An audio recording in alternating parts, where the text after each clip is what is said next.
We got this question written in, and I don't know if I can answer it. Why does my husband say hurtful things? I don't know specifically.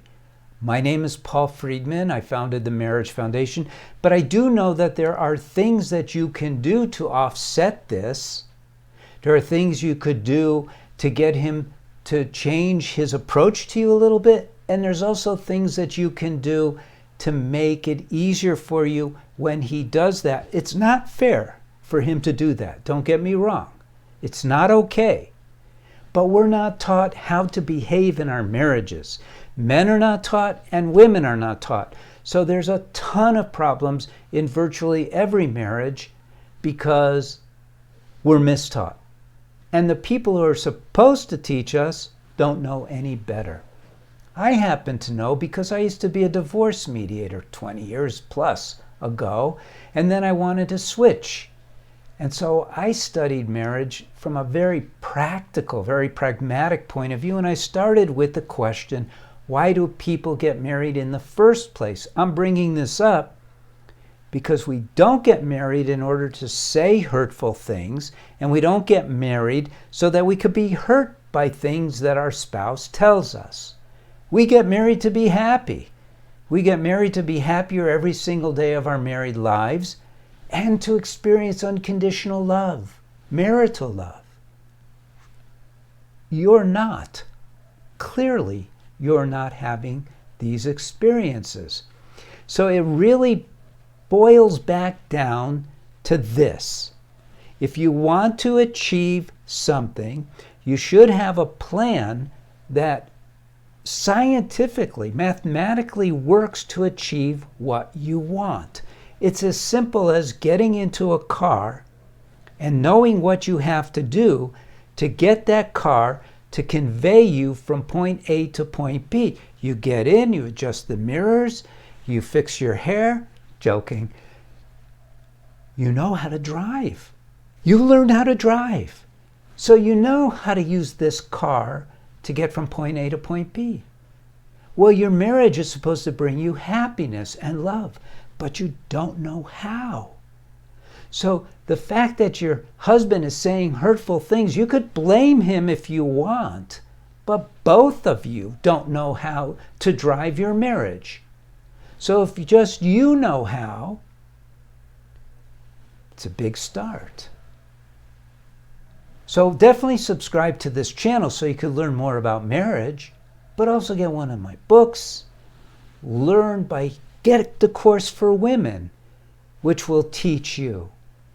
So let's go back to the issue at hand. You think you can solve this with a YouTube video? Why not? Let's try. Let's try. I'd be very happy. So one thing, if you don't want him to say hurtful things to you, bear in mind that the you that you are now is enticing him for whatever perverse reason to say hurtful things. So change yourself so that he is no longer talking to the you that now exists. Does this make sense? So, you take a look at someone who loves dogs and hates cats. They go up to dogs, oh, how are you, boy? Come here, let me scratch you behind the ears. They hate cats. Get out of here, I hate cats. Right? So, you want to be the kind of person that your husband finds attractive. Now, this is not blaming you for not being that person. It's merely stating a fact. If you were a different kind of person, if your thinking was different, if your attitude, but let's boil it down a little deeper. If you were more user-friendly towards him, if you were never critical, always supportive, you never condemned him, but always were uplifting, never complained, but always talked about how wonderful life is. Okay? Those are just a few things that you can change that will give him a different view of you, that you never argue with him. Doesn't mean you give in to him, but you hear him out. And then you voice your opinion in a calm, loving tone. Would that be different from whom you are now? Maybe, and maybe it'll make a big difference. So in the meantime, when he says hurtful things to you, and I don't know what he's saying, it doesn't really matter. You know, there's an old saying, if someone gets on your nerves, don't put your nerves out there. Don't let them step on them. Don't react. Control. You are a human being. You have free will. That means you get to control your mind. You get to control your inner reactions. So if someone says something to you that is hurtful, you don't even have to stuff it. You could just say to yourself, I'm not going to react to that. That's not true. Or maybe it is true, but that was really crude. I'm not going to react. I'm not even going to react. Instead, I'm going to go get a glass of water, or I'm going to go do something else. So that's the other. One, work on changing yourself. And the best way to do that, by the way, if you are interested in that, is to use our course for women. It's very powerful.